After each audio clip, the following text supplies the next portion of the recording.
Hello, everybody. It's Kristen Anker, your parent and teacher empowerment mentor. And today I want to talk about something that's not normally talked about in schools, but I think it's a conversation that we need to be having a lot more. It is something that we talk about in Montessori schools. I am a certified Montessori educator and school consultant. And this is actually the work that I do. My colleague, Dr. Susan Guiney, and I go into schools and do professional development days for the teachers, for the whole school, to really do some of this deep inner work. What is the inner work you're talking about? Okay, I just wanted to read a little something from the great Lynn Lott. So Lynn Lott is one of the co-founders of Positive Discipline. And I was trained by her about 7 years ago to become an encouragement consultant. And an encouragement consultant is, it was parents and teachers and school leaders, and we were all learning how to reparent our inner child. This workbook here is called Do It Yourself Therapy.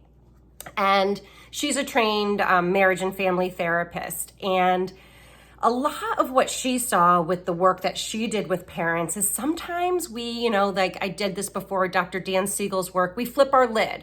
We get triggered by our children's misbehaviors. We get triggered by our spouse's misbehaviors. We get triggered by whatever, the person that cut you off on the highway. We get triggered, and sometimes things that come up are our emotions and our memories from when we were children. And sometimes those emotion and memories that we have become our core beliefs, or what Adlerians call private logic. So I'd love to just read this paragraph for you, and then we'll talk a little bit more about that. But the chapter, or the little excerpt, is called Getting Out of Emotional Kindergarten. All of us made a series of decisions when we were children. We weren't aware we were making them or that we were storing them, but we did both. These early decisions became our core beliefs, or private logic.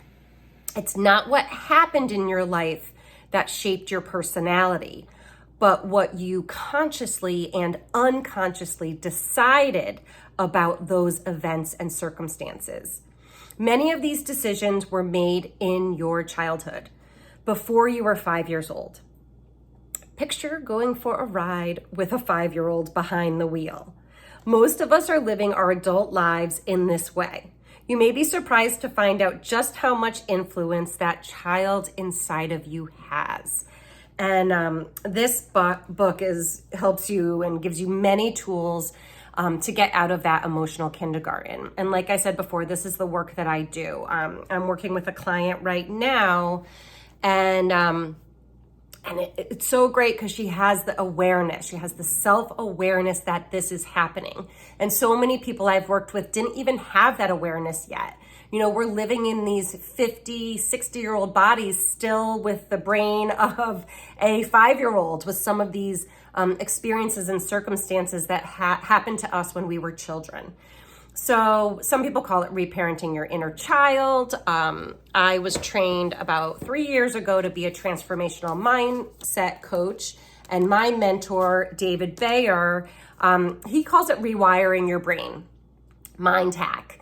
So I'm also trained to help, and I work with parents and teachers and school leaders, but this work can be done with anyone. And it's just, like I said, the first piece is the self-awareness. Just being aware that, oh, wait a minute, it's not the experience that I had, it's the story that I'm telling myself about the experience.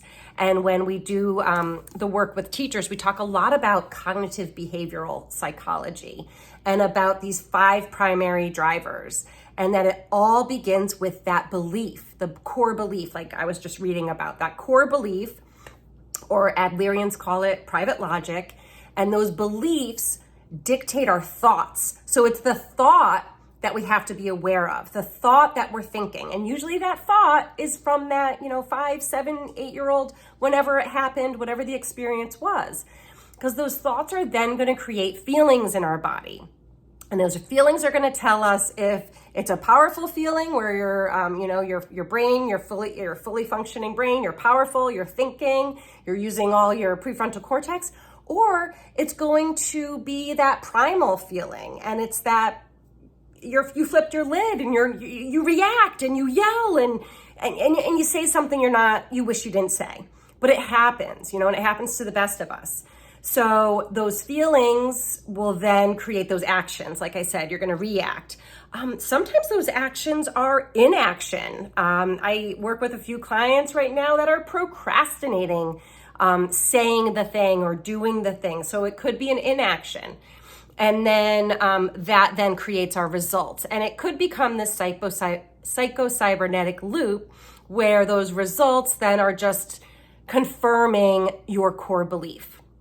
But what I like to think is you now are a fully functioning adult. We have the prefrontal cortex if you're over the age of 28.